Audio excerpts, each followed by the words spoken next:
వందే మాతరం గేయం 150 సంవత్సరాలు పూర్తయిన సందర్భంగా రంగారెడ్డి జిల్లాలోని బడంగ్పేట్ మున్సిపల్ కార్పొరేషన్ ఆధ్వర్యంలో ప్రత్యేక కార్యక్రమం నిర్వహించారు. సిరిపురం యాదయ్య ప్లేగ్రౌండ్ లో జరిగిన ఈ కార్యక్రమంలో వివిధ స్కూళ్లకు చెందిన 500 మంది విద్యార్థులు అలాగే మహేశ్వరం బీజేపీ ఇన్ఛార్జ్ అందెల శ్రీరాములు యాదవ్ కూడా హాజరయ్యారు. ఈ సందర్భంగా మాట్లాడుతూ అందెల శ్రీరాములు ప్రధాని నరేంద్ర మోడీ నేతృత్వంలో వందే మాతరం 150వ వార్షికోత్సవాన్ని పురస్కరించడం, దేశ ప్రజలకు గేయం గొప్పతనాన్ని తెలియజేయడానికి నిర్వహించిన కార్యక్రమం అభినందన ని అందెల శ్రీరాములు తెలిపారు.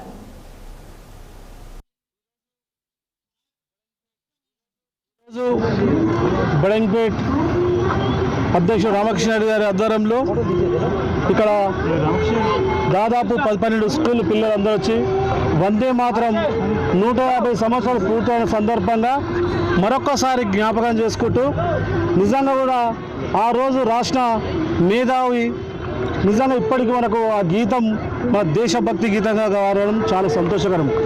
బంగి చంద్ర చటర్జీ గారు రాయడం, దాని తర్వాత దాన్ని మొత్తం భారతదేశంలోనే వందే మాతరం అంటే నిజంగా ఆ రోజు బ్రిటిష్ వాళ్ళు మనని పరిపాలిస్తున్నప్పుడు మనమంతా ఏకతాటికి రానికే ఆ రోజు ఆ గీతం చాలా అవసరపడ్డది. ఆ గీతంతో భారతదేశం దక్కించుకున్న పెద్ద పాత్ర కూడా ఉందనే విధాన్ని మనం అందరూ ఆలోచించాలి. నిజంగా కూడా వందే మాతరం అంటే ఏ విధంగా ఉందంటే, వందే మాతరం అంటే మన భూమి మాత, మన అమ్మ మాతలాగా, అదే దుర్గా మాతలాగా ఒక వందే మాతరం అనే పదాన్ని ఇలా మనం దేశం మొత్తం గర్వంగా చూస్తున్నామంటే చాలా సంతోషకరమైన విషయం. దాన్ని ఈరోజు 150 సంవత్సరాల సందర్భంగా మన నరేంద్ర మోడీ గారు మరొక్కసారి మనం గుర్తు చేసుకుంటూ ప్రతి ప్రాంతంలో మనం వందే మాతరం గురించి ఒకసారి మనం అందరం జ్ఞాపకం చేసుకోవాలనే విధంగా చేస్తుంటే ఈరోజు చాలా సంతోషకర విషయం.